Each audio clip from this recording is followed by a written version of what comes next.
Hi there, I am El Ghazi Soufiane, Microsoft Certified Data Engineer and Power BI Specialist. In this video, we are going to talk about time intelligence in DAX. Whether you are just starting out or looking to sharpen your skills, this will help you get one step closer to mastering Power BI. Let's get started. Time intelligence in Power BI.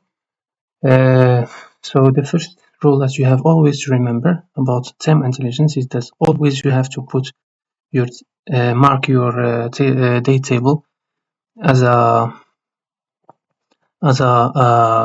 date table. So by going here in the market as a date table, then selecting. So the dates column can't have gaps in dates, while in my case I have some gaps. So this is the rule in your practical case, because my data now is just generated randomly. So I will work without marking it. So in order to just know what the basics about the time intelligence. So the time intelligence lets you analyze data across time periods, like for example the year to date, the month to date, previous year, period over period comparisons, and it helps you answer questions like how are you doing this year versus last year, and what's the growth since last month, which quarter performed the best, etc. This kind of questions. So, as we said before, using time intelligence, you must have a proper date table in the market as a date table in Power BI. It should have a continuous column of dates, no missing days, and it should contain columns like year, month, quarter, etc. So, for example, we can generate a table using the calendar. So in this case, this is a measure, but if you want to generate it, you can use the calendar function. That's you specify the first date, then the last date, and then it will generate a table, date table for you. So after doing that, we can look at some key DAX functions powered by calculate. So for example, there is the year, for example, square sales year to date. So the function total year to date. So these functions are including the calculate under the hook. So this function, there is also the MTD, so month to date, quarter to date, and for example, we can specify the total sales, for example, or the total revenue using the dates table, dates, for example. So what this does is this will return a cumulative total from January 1st to the current selected date, and it's similar to total month to date, quarter to date, just you change the functions.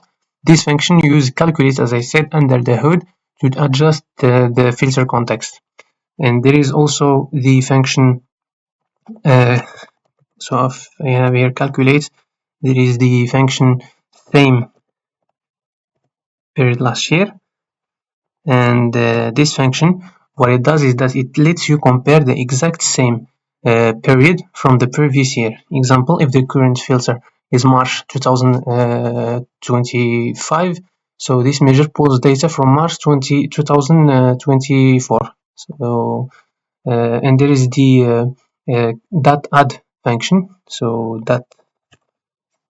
date add this. So here you specify the column date. Then here you specify for here for example -1. Then here month, for example. So what this function here is does is that uses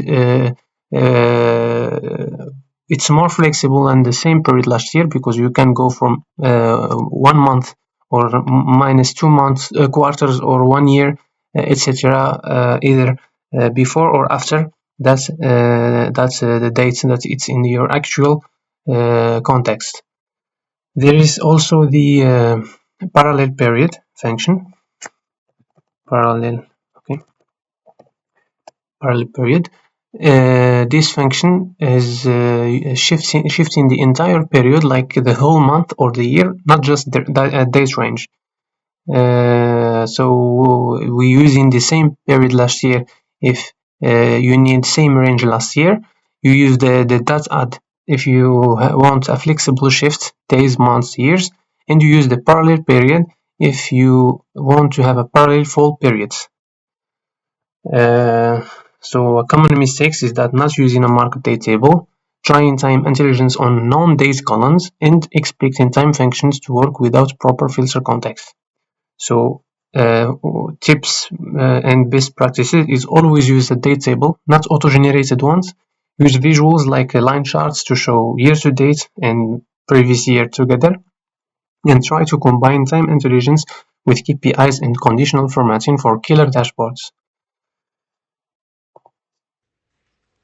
If you found this video helpful, feel free to subscribe, like, and share it with others.